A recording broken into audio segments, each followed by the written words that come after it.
Security, remove this imposter from my husband's funeral. Margaret's shrill voice cut through the solemn atmosphere of the funeral home. I stood frozen, still holding the white rose I'd brought to place on Dad's casket. The security guard looked uncomfortable but moved toward me as my stepmother continued her performance. "She's not even his real daughter," my half-sister Amanda Stage whispered to the horrified onlookers. "Just some kid he took pity on before he met Mom." My name is Olivia Parker, and at 35, I was being thrown out of my own father's funeral. The irony wasn't lost on me. The last time I'd seen Dad alive, he'd been trying to tell me something important, something about the past. But Margaret had interrupted before he could finish. The security guard gently took my arm. "Miss, I'm sorry, but I have to ask you to leave." "Wait," I said, my voice steadier than I felt. "I have a right to be here. He was my father. A DNA test would prove otherwise." That was my half-brother Michael smirking from his seat in the front row. The same smirk he'd worn when he'd accidentally destroyed my science project in high school, knowing Dad would believe his version of events over mine. I looked at Dad's casket, at the portrait of him displayed beside it. His kind eyes seemed to be watching this whole scene unfold, and for a moment I could almost hear his voice. "Stay strong, live. The truth always comes out in the end." But before I could protest further, 2 security guards were escorting me toward the exit. The sound of snickering followed me out, my siblings enjoying their final victory over the outsider who dared to claim a place in their perfect family. As the doors closed behind me, I sank onto a bench outside the funeral home, my mind spinning back to my earliest memories. Dad, Thomas Parker, had been part of my life for as long as I could remember. He'd married my mom when I was just a baby, and though the marriage hadn't lasted, he'd remained my father in every way that mattered. He'd never missed a birthday, never failed to show up for school events, and had put me through college despite Margaret's protests about wasting money on someone else's kid. My phone buzzed. A text from Amanda. "Hope you enjoyed the show. Dad's real family is saying goodbye now." I was about to turn off my phone when another message came through, this one from an unknown number. "Ms. Parker, this is James Wilson from Wilson & Associates Law Firm. I'm your father's attorney.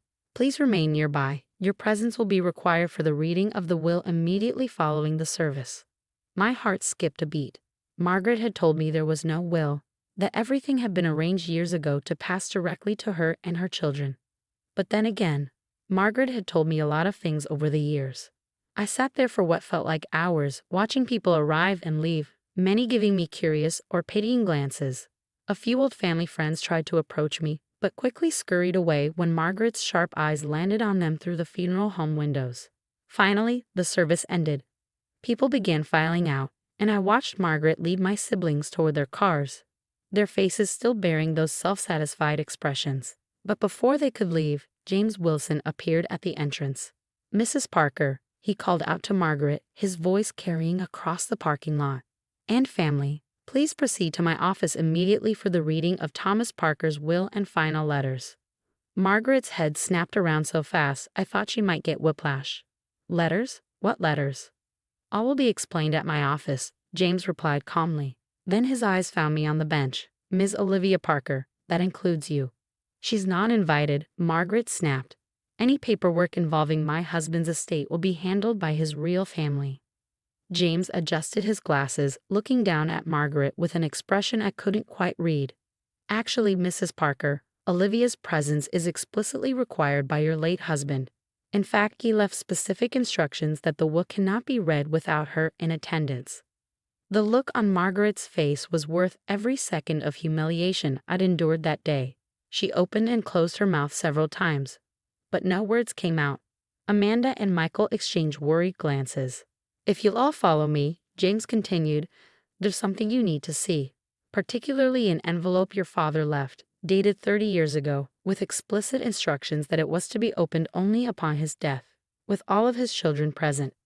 As I stood to follow them, I caught a glimpse of my reflection in the funeral home windows. Behind me, Dad's portrait seemed to be smiling, as if he knew something the rest of us didn't. Maybe he did. Maybe that's what he'd been trying to tell me during our last conversation. Walking toward the lawyer's office, I remembered Dad's words from that day. "Liv, there's something you need to know about the past, about your mother."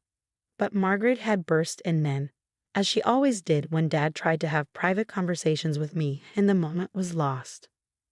Now, watching Margaret and my siblings march ahead of me, their confidence slightly shaken, I couldn't help but wonder, what was in that 30-year-old letter? And why had Dad waited until after his death to reveal it? The answer would change everything, not just about my past, but about the future Margaret and her children had so carefully planned.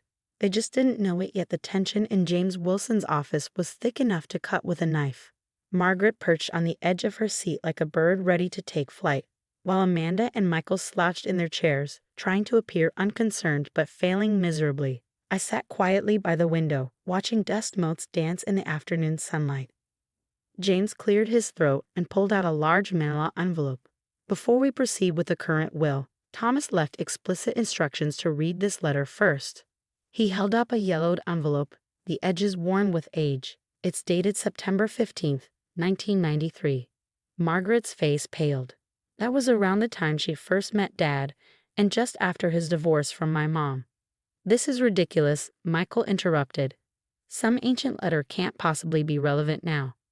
James ignored him and broke the seal. The paper inside was old but well preserved, as if Dad had known how important it would be to protect these words. "My dearest children," James began reading, "if you're hearing this, it means I'm no longer with you. There are truths that need to be spoken, secrets I've carried for too long." "Oh, enough of this drama," Margaret cut in. "Just get to the will." James gave her a stern look. "Mrs. Parker, your husband's instructions were very clear. Now, as I was saying," he continued reading, "Olivia, my beautiful daughter, and yes, I mean my daughter in every sense of the word. The truth is, I didn't just marry your mother out of love for her. I married her because you were mine." The room went completely silent. I felt the floor tilt beneath me as the words sank in. "What?" Amanda shrieked. "That's impossible." But James wasn't finished. "I met Sarah, Olivia's mother, years before I publicly knew her. We were young in love, but my family disapproved. When she told me she was pregnant, I was forced to keep my distance. My father threatened to cut off not just me, but to use his influence to destroy Sarah's family business as well. I was a coward. I let her go." Tears were streaming down my face now. All those years of feeling like an outsider, of Margaret's snide comments about my questionable parentage, Dad had known the truth all along. By the time I finally stood up to my father and married Sarah, Olivia was already a year old. We tried to make it work, but the weight of our past secrets and my years of absence had created too wide a gap. When we divorced, I couldn't bring myself to tell the truth. I thought I was protecting everyone. Margaret had gone from pale to red. "This is preposterous. Where's the proof?" James pulled out another document from the envelope. Thomas included DNA test results from 1993, confirming his paternity. He also had updated tests done 6 months ago, which are included in his current will. Michael jumped to his feet. "This can't be legal." "Mom, tell him." But Margaret wasn't looking at Michael. She was staring at me with a mixture of hatred and something else. Fear. "There's more," James continued. "Sarah and I agreed to keep this secret to protect Olivia from my father's interference. But now that both he and Sarah are gone, and with my own death, the truth needs to be known. Olivia isn't just my daughter, she's my firstborn child." The implications of those words hung heavy in the air. In traditional inheritance law, the firstborn often held a special position. This letter also contains my deepest apologies to Olivia for not standing up for the truth sooner, to Amanda and Michael, who must now adjust to a reality different from what they've known. And even to you, Margaret, though I know this revelation will hurt you most of all. "I don't believe any of this," Margaret spat, but her voice trembled. "It's all lies." James set down the letter and picked up a thick file. Along with this letter, Thomas left extensive documentation. Birth records, DNA tests, photographs, letters between himself and Sarah, and a detailed timeline of events. He was very thorough in ensuring the truth couldn't be disputed. I sat there, trying to process everything. Dad wasn't just the man who'd raised me. He was my biological father. All those times Margaret had mocked my unknown origins, she'd been unknowingly insulting her own husband. "Now," James said, picking up another document, "shall we proceed with the current will? Though I should warn you, Thomas made some significant changes 6 months ago, after confirming the DNA results again.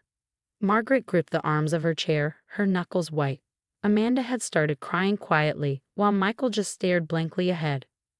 Actually, I spoke up for the first time since entering the office. Could we take a brief break? I think we all need a moment to process this. James nodded sympathetically. Of course. Let's reconvene in 15 minutes. As everyone filed out of the office, I remained in my chair, finally understanding why Dad had tried so hard to talk to me that last time. He wanted to tell me the truth himself, but Margaret's constant interference had prevented it.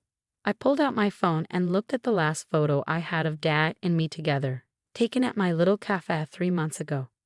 He was smiling proudly as I showed him the new coffee roaster I bought. Even then, he must have known he was sick, must have known his time was running out. I'm so sorry, Dad, I whispered to the photo. I wish you'd told me sooner. But maybe I realized this was his final gift to me, not just the truth about my identity, but the chance to finally stand on equal footing with the family that had tried so hard to push me away. Through the office window, I could see Margaret huddled with Amanda and Michael, their faces tight with worry. Whatever came next, nothing would ever be the same. Dad had made sure of that with one 30-year-old letter. When we met again in James' office, the mood had changed a lot. Margaret, who had seemed so sure of herself before, now looked nervous, playing with her pearl necklace. Amanda and Michael sat quietly, no longer making rude comments. James opened the current will and adjusted his glasses. Now about Thomas Parker's estate and his wishes. What came next felt like a series of shocks, one after the other. To my daughter, Olivia Parker, I leave 50% of my entire estate, including my shares in Parker Industries and my personal investments. Margaret gasped loudly. James kept reading. Also, I leave her my grandfather's house on Maple Street, where she lived with her mother, Sarah, as a child. The house has been fully renovated over the past 6 months. I remembered that house, the big old one with the wraparound porch. Mom and I had lived there with Dad during their short marriage. I always wondered why he kept it.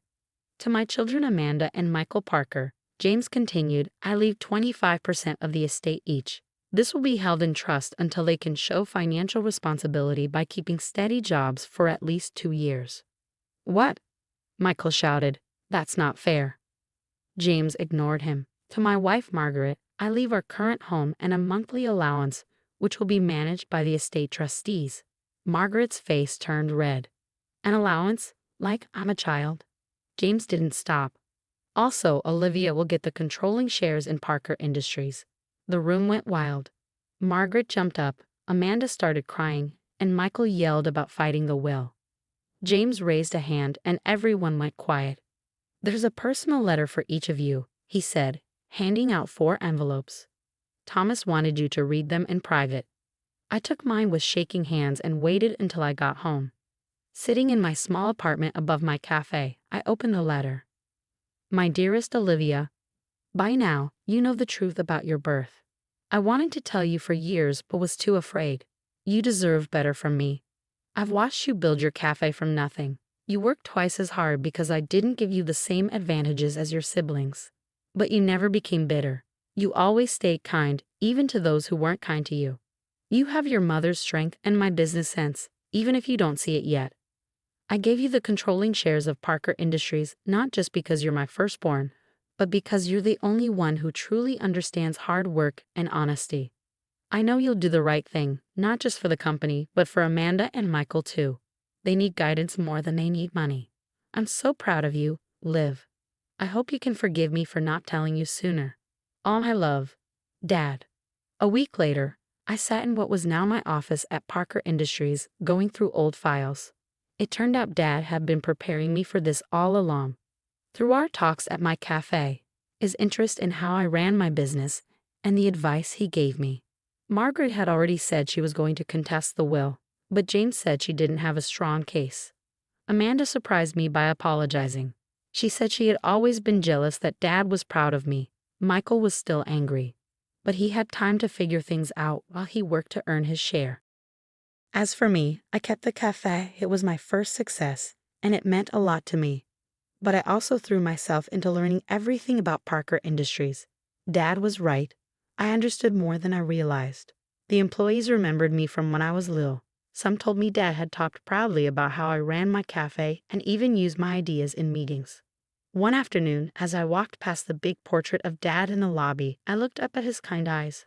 I could almost hear him saying, "See, live. The truth always comes out in the end."